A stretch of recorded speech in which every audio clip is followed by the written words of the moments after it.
मेरे साथ नौरीन मौजूद हैं। नौरीन स्कूल में जिस स्कूल में पढ़ा करती थी उस स्कूल के प्रिंसिपल ने इसको ज्यादती का निशाना बनाया और फिर इसकी वीडियो वायरल करने का भी कहा। अगर तुम घर में बताओगी तो मैं तुम्हारी वीडियो वायरल कर दूंगा। उस टॉफ़ी के ज़रिए उन्होंने मुझे कोई नशावर चीज़ दिया। उन्होंने कहा आप बैठ जाएं और सब बच्चों की छुट्टी कर दी उन्होंने। वो कह रहे थे कि आपकी अम्मी लेने के लिए आएंगे आपको। तो मैं बैठ गई हूँ। उसके बाद मैं गिरी हूँ, मुझे होश नहीं रहा है। करीबन मेरी तस्वीरें बना ली और वीडियो बना ली और मुझे हाथों पे मेरे पानी डाला हुआ था। जब मुझे होश आया तो मेरे मुंह पर भी पानी था और मेरे पाँव पर भी पानी था। कितने महीने वो आपके साथ सोता रहा? तकरीबन 3 माह तक। पढ़ाने वास्ते कलांदे सी ਇਹ ਦਿਨ ਸੀ ਬਗੈਰਤ ਕਰੇ ਬਗੈਰਤੀਆਂ ਕਰੇ ਕੁੱਤਾ ਉਸਨੇ ਕੁੱਤੇ ਨੇ ਸਾਡੇ ਭਰੋਸਾ ਕਰਕੇ ਤੇ ਸਾਨੂੰ ਇੱਜ਼ਤ ਸਾਡੀ ਲੁੱਟ ਲਈ। ਤੁਹਾਡੇ ਘਰ ਆਂਦਾ ਸੀ? ਸਾਡੇ ਘਰ ਆਉਂਦਾ ਸੀ ਇੱਥੇ। कुछ कहने से पहले मेरी जुबान काट दो, मैं जालिम मुआशरे में रहता हूँ। अस्सलाम वालेकुम नाज़रीन, मैं हूँ आपका मेज़बान फैसल खान सूरी और आप देख रहे हैं NPG मीडिया। नाज़रीन, आज फिर वही दास्तान वही कहानी लेकर आपके सामने हाजिर हुआ हूँ जो हम दर्जनों कहानियां सुन चुके हैं, दर्जनों केसेस कवर कर चुके हैं, दर्जनों बार हमें मालूम हो चुका है, हमें पता चल चुका है कि हमारा मुआशरा बेहिस है, जालिम है, जिसको ज़रा एहसास नहीं है कि हम मुसलमान हैं, जिसको ये मालूम नहीं है कि हम मुसलमान हैं और हमें कब्र में जाना है। मेरे साथ नौरीन मौजूद हैं। नौरीन स्कूल में जिस स्कूल में पढ़ा करती थी उस स्कूल के प्रिंसिपल ने इसको ज्यादती का निशाना बनाया और फिर इसकी वीडियो वायरल करने का भी कहा। अगर तुम घर में बताओगी तो मैं तुम्हारी वीडियो वायरल कर दूंगा, तुम्हें बदनाम कर दूंगा गांव में। सारा मामला नौरीन से ही जानते हैं कि ये सारा मामला क्या था, वो किस तरह से आपको हरासा किया करता था और किस तरह से उसने आपकी वीडियो बनाई थी। नौरीन कैसी हैं? सबसे पहले मुझे ये बताओ कि आप जिस स्कूल में जाया करती थी वहाँ पे टीचर्स की तादाद कितनी थी? 7 टीचर्स थे। 7 टीचर थे। स्टूडेंट कितने थे? 50 स्टूडेंट थे जो बच्चे थे और तकरीबन 14 बच्चियाँ थी, लड़कियाँ बड़ी। प्रिंसिपल का नाम क्या था जो आपको दरिंदगी का निशाना बनाता? मास्टर नासिर। मास्टर नासिर। उस शख्स ने पहली बार किस तरह से अपनी तरफ माइल किया आपको? उन्होंने पहले तो बच्चों में तो टॉफ़ियाँ तकसीम की और मुझे अपनी पॉकेट से टॉफ़ी निकाल कर दी है। तो उस टॉफ़ी के ज़रिए उन्होंने मुझे कोई नशावर चीज़ दिया। उन्होंने कहा आप बैठ जाएं और सब बच्चों की छुट्टी कर दी उन्होंने। वो कह रहे थे कि आपकी अम्मी लेने के लिए आएंगे आपको। तो मैं बैठ गई हूँ। उसके बाद मैं गिरी हूँ, मुझे होश नहीं रहा है। तो उसके बाद फिर उन्होंने तकरीबन मेरी तस्वीरें बना ली और वीडियो बना ली और मुझे हाथों पे मेरे पानी डाला हुआ था। जब मुझे होश आया तो मेरे मुंह पर भी पानी था और मेरे पाँव पर भी पानी था। और मुझे जब होश आया तो उन्होंने कहा कि मैंने आपकी वीडियो बना ली हैं और तस्वीरें बना ली हैं और अगर आपने किसी को बताया तो मैं आपकी वीडियो वायरल कर दूँगी, आपकी अम्मी को बता दूँगा। तो फिर मैंने किसी को भी नहीं बताया। तो इस वजह से मैंने तकरीबन 3 माह तक स्कूल गई। उसके बाद फिर 3 माह तक मैंने छुट्टियाँ मतलब मेरी पढ़ाई तो हो गई थी मैट्रिक, तो उसके बाद फिर मैंने मैट्रिक के बाद स्कूल जाना छोड़ दिया। वो आपको दरिंदगी का निशाना बनाता रहा। आप अगर चाहती तो स्कूल छोड़ भी सकती थी, स्कूल ना जाती। आप तालीम हासिल करने के लिए जाती थी, दरिंदगी का निशाना बनने के लिए तो नहीं जाती थी ना? नहीं, वो मैं अगर छुट्टियां कर लेती थी स्कूल से तो वो हमारे घर तक आ जाते थे। उन्होंने मेरी अम्मी को अपने इतना भरोसे में रखा कि इंतहा से ज़्यादा। जब वो घर आता था तो आप उसके सामने अपनी अम्मी को बताती कि वो मेरे साथ ये हरकतें करता है? हालांकि वो फ़ोन अपने साथ रखता था, फ़ोन लेकर आते थे वो जब भी आते थे। और फ़ोन अम्मी के सामने भी पकड़ कर रखते थे कि मेरे हाथ में फ़ोन, अगर तुमने कुछ भी कह दिया ऐसा वैसा तो मैं तुम्हारी माँ को अभी तस्वीरें दिखा दूँगा, वीडियो दिखा दूँगा।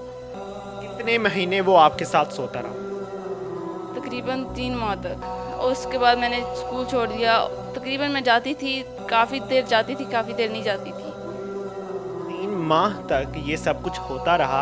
अगर आप पहली दफ़ा बता देती घर में तो ये 3 माह तो ना कहना पड़ता आपको?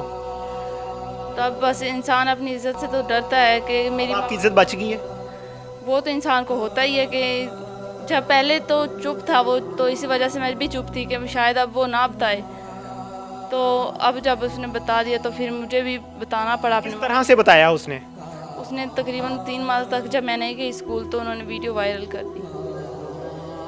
सबसे पहले किसको मिली थी वीडियो? गांव में काफ़ी लड़कों को गई थी। तो उसके लड़के कौन थे? लड़कों का तो मुझे भी नहीं पता, व्हाट्सएप किया उन्होंने काफ़ी लड़कों को, तो उसकी वजह से भाई वगैरह को पता चला है, तो उन्होंने घर आकर पूछा है, तो मैंने बताया कि हाँ ऐसे ऐसे उन्होंने किया है। तो वीडियो आपके भाई ने देखी होगी, आपने कभी इमेजिन किया है कि आपके भाई पे क्या गुजरी होगी? वो तो फिर इंसान को जो होता है वो तो होता ही है। एहसास होता है ज़रा सा कि मैंने ये गलती क्यों की, मैं पहले बता देती तो आज ये दिन ना देखना पड़ता। होता है, एहसास तो होता है। अगर वो शख्स आपके सामने आता है अब, तो क्या करेंगी? मैं उसे जो भी सज़ा देनी है वो हुकूमत दे, मैं तो जो करूँगी वो करूँगी। हालांकि उसके मुंह पे चमाट भी मारने को दिल करता है, पर मैं क्या करूँ। ये हमारी कौम की बेटियां जो तालीम हासिल करने के लिए जाती हैं और उनको दरिंदगी का निशाना बना दिया जाता है, ये हमारी कौम की बेटियों के साथ सलूक किया जा रहा है। नूरीन, कहीं ऐसा तो नहीं कि उसने कहा हो कि मैं आपको मार्क्स अच्छे दूंगा, आप मेरे साथ दोस्ती कर लो? नहीं नहीं, मार्क्स तो क्या देने थे उन्होंने, वो तो बोर्ड के पेपर थे मैट्रिक के, तो उन्होंने सिर्फ इतना कहा कि आपकी वीडियो मेरे पास हैं और मैं अगर तुमने मेरे साथ ऐसा कुछ नहीं किया तो मैं वायरल कर दूंगा। तो मैं उसी वजह से डरी रही कि शायद ये अभी भी ना करे, अभी भी ना करे। उन्होंने कहा कि अगर तुमने मैट्रिक की और उस तक भी पढ़ती रही तो मैं किसी को भी नहीं बताऊंगा। किस जगह लेकर जाता था आपको? स्कूल में ही थे हम, कमरे में, कॉर्नर वाले कमरे में थे। घर भी स्कूल के साथ था? जी स्कूल बनाया हुआ था उसने? जी, स्कूल किस नाम से था? Master education house. कितने साल हो गए थे आपको उस स्कूल में? 2 साल। पहले कभी ऐसी कोई हरकत नहीं हुई? नहीं, पहले कभी उन्होंने ऐसी हरकत नहीं की। वहाँ पे सारे मास्टर ही हैं, मिस कोई नहीं? 7 टीचर्स हैं। टोटल मेल हैं? जी आपने कभी अपनी दोस्त के साथ भी ये शेयर नहीं किया मामला? नहीं दोस्तें थी आपकी? नहीं, मेरी कोई दोस्त नहीं थी, वैसे एक थी, उसके साथ कभी शेयर नहीं किया। एक तो होता है जो आपके बहुत ज़्यादा नज़दीक होता है, कोई भी आपकी ज़िंदगी में नहीं है? नहीं, मामा भी नहीं है? मामा तो हैं फिर। जो आप उनके साथ शेयरिंग नहीं कर सकते? कोई भी मामला हो, कोई बड़ी बात हो जाए तो आप शेयर नहीं करोगे किसी के साथ? करेंगे, क्यों नहीं की ये वाली बात? बस वो दिमाग में नहीं आई उस वक्त, मैंने सोचा ही नहीं ऐसा कुछ था, होगा या नहीं होगा। तो उन्होंने बस काफ़ी देर बाद किया। के पेपर दे दिए आपने? हाँ जी, 9th के पेपर दिए थे, वो 2 पेपर दिए थे, उसके बाद नहीं गए, वो पेपर कैंसिल हो गए थे। कैसी थी पढ़ने में? पढ़ने में ठीक थी, ज़हीन थी? नहीं इतने भी ज़हीन नहीं थे कि काफ़ी ज़हीन हो। बैक बेंचर्स में थी? जी बस ऐसे थी। कहीं उसने कभी ख्वाहिश का इजहार किया कि मैं तुम्हें पसंद करता हूँ, नहीं नहीं ऐसा शादी करना चाहता हूँ, नहीं सिर्फ ज्यादती करना चाहता हूँ? जी। पहली दफ़ा उसने नशा दिया आपको, पहली दफ़ा तो वो ले गया ज़बरदस्ती, बेहोश किया उसने आपको, अगली दफ़ा किस तरह से लेकर गया? उन्होंने कहा कि भी आप बैठ जाएं, मैं बैठ गई, तो उन्होंने कहा कि बच्चों की छुट्टी कर दूंगा और जब वो चले जाएंगे, उन्होंने पहले ऑफिस में मुझे बुलाया और कहा कि भी अभी आपने जाना नहीं है, आप घर बैठ जाएं मेरे। तो मैंने कहा ठीक है, मैं उनके घर बैठ गई हूँ। तो जब वो चले गए हैं, सब बच्चे चले गए, तो उन्होंने कहा कि आपकी अम्मी आ गई हैं तो आप आ जाएं स्कूल में। तो मैं जब स्कूल में आई तो अम्मी नहीं थी, तब उन्होंने कहा। नूरीन, आपके कितने बहन भाई? मेरी 4 बहनें हैं, 2 भाई हैं। कोई भी इस काबिल नहीं था कि आप उसको बता सकते? शायद मैंने सोचा ही नहीं। जब आप घर में आती होगी, वो दरिंदगी का निशाना बनाता होगा आपको, तो कुछ अलग फीलिंग्स होती है ना, गुस्सा आता है ना, वो भी नहीं था? गुस्सा तो मैं सब पे करती हूँ, वो ठीक रहता था आपका? मूड बस ठीक ही कर आती थी घर में कि शायद किसी को पता ना चले। पता है आपकी ज़िंदगी तबाह हो चुकी है? ये तो सबको पता है। जिम्मेदार कौन है? तो मानती हो? खुद को भी मानती हूँ और उस शख्स को भी मानती हूँ जिसने मेरी जिंदगी तबाह माँ जी, की हो गया ਤੁਹਾਡੇ ਪਿੰਡ 'ਚ ਕੁੜੀ ਨੂੰ ਪੜ੍ਹਾਉਣ ਭੇਜਦੇ ਸੀ, ਕੀ ਹੋ ਗਿਆ? ਤੇ ਬੱਚੇ ਨੂੰ ਪੜਾਉਣ ਵਾਸਤੇ ਕਲਾਉਂਦੇ ਸੀ, ਇਹ ਦਿਨ ਸੀ ਵੀ ਉਹ ਬਗੈਰਤ ਕਰੇ, ਬਗੈਰਤੀਆਂ ਕਰੇ ਕੁੱਤਾ। ਉਸਨੇ ਕੁੱਤੇ ਨੇ ਸਾਡੇ ਭਰੋਸਾ ਕਰਕੇ ਤੇ ਸਾਨੂੰ ਇੱਜ਼ਤ ਸਾਡੀ ਲੁੱਟ ਲਈ। ਤੁਹਾਡੇ ਘਰ ਆਂਦਾ ਸੀ? ਸਾਡੇ ਘਰ ਆਉਂਦਾ ਸੀ ਇੱਥੇ, ਘਰ ਕਿਉਂ ਬੁਲਾਉਂਦੇ ਸੀ ਉਹਨੂੰ? ਉਹ ਆਪ ਆਉਂਦਾ ਸੀ, ਅਸੀਂ ਉਹਨੂੰ ਕਦੇ ਨਹੀਂ ਬੁਲਾਉਣਾ ਸੀ। ਆਣ ਕੇ ਆ ਕਹਿੰਦੇ ਬੱਚੀ ਨੂੰ ਘਲਾ ਸਕੂਲ, ਇਸਨੇ ਪੜ੍ਹਨਾ, ਇਹਨੇ ਪੇਪਰ ਦੇਣਾ। ਮੈਂ ਨਹੀਂ ਇਹਨੂੰ ਘਲਾਉਣਾ, ਨਹੀਂ ਰਹਿਣ ਦੇ ਤੂੰ। ਕਹਿੰਦਾ ਨਹੀਂ ਤੂੰ ਇਹਨੂੰ ਕਰਾ ਲਾ, ਪੂਰੀਆਂ ਕਲਾਸਾਂ ਦੀਆਂ ਕਰਾ ਲਾ। ਮੈਂ ਆਖਿਆ ਨਹੀਂ ਅਸੀਂ ਨਹੀਂ ਘਲਾਉਣਾ ਹੈਗਾ। ਉਹ ਫਿਰ ਹੀ ਧੱਕੇ ਜੋਰੀ ਕਦੇ ਬੱਚੇ ਘਲਾਉਂਦਾ, ਕਦੇ ਆਪ ਆ ਜਾਂਦਾ ਸੀ, ਕਦੇ ਫੋਨ ਕਰ ਦਿੰਦਾ ਸੀ।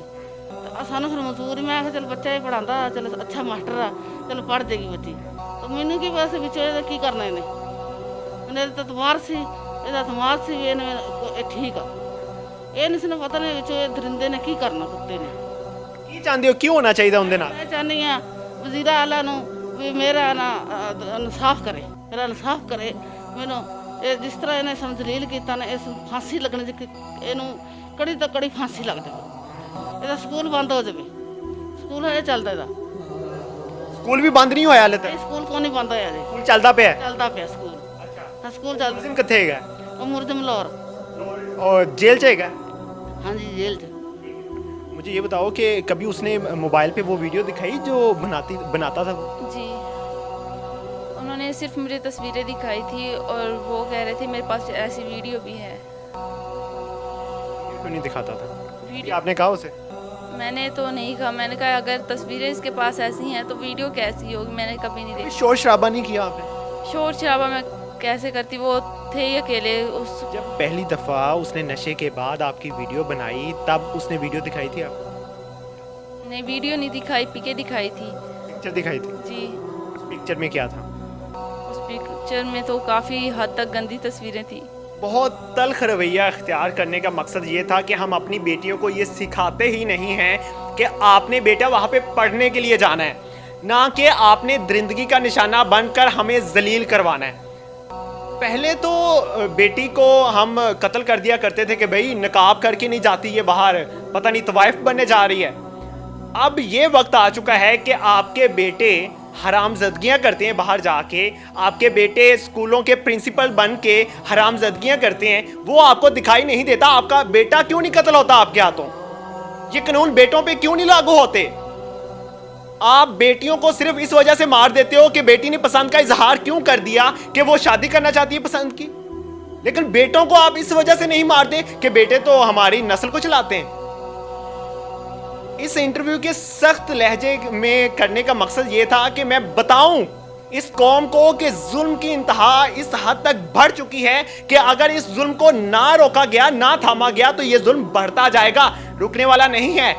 आप भी इंडिया की कौम में शामिल हो जाएंगे, फिर आपको भी काफिर कहा जाएगा, काफिरों से भी बदतर कहा जाएगा आपको, और अल्लाह का ऐसा अजाब आप पर उतरेगा कि ये कौम तबाह बर्बाद हो जाएगी। इस कौम पे जितनी ज्यादा गुर्बत है, नलायकी है, मेहनत से दूर भागते हैं, उतनी ज्यादा ये हरामजदगियां भी हमारी कौम में हो रही हैं। हमारी कौम के बच्चे को ये नहीं पता होता कि हमने पढ़ना है, लेकिन उसको ये पता होता है कि मैंने बच्ची सेट करनी है। बहुत माजरत के साथ ये अल्फाज इस्तेमाल किए हैं मैंने। हमारे बच्चे को ये मालूम नहीं होता कि हमने पढ़ के इंजीनियर बनना है, डॉक्टर बनना है, लेकिन उसको ये जरूर मालूम होता है कि मैंने बड़े होके शादी करनी है। शादी करने से पहले बच्चे को ये सिखा दिया जाता है कि भाई आपने ये बच्ची सेट करनी है, आपका एक्सपीरियंस हो जाएगा। मैं कुछ भी करूं, कुछ भी कहूं, मुझे पता है कुछ नहीं होगा। मेरी जुबान काट दी जाएगी, कहा जाएगा कि आप क्यों बोलते हैं इतना, आप क्यों कहते हैं कि ये रोकथाम की जाए इस मामले पे, कानून लेकर आया जाए, आप क्यों कहते हैं, आप कौन होते हैं? लेकिन मैं इस कौम का वो फर्दे वाहिद हूं जो तब तक खामोश नहीं होगा जब तक ये जुल्म होता रहेगा। अगर आप मेरी जुबान काट सकते हैं तो आइए, मैं आपकी टांगे तोड़ दूंगा। अल्लाह ने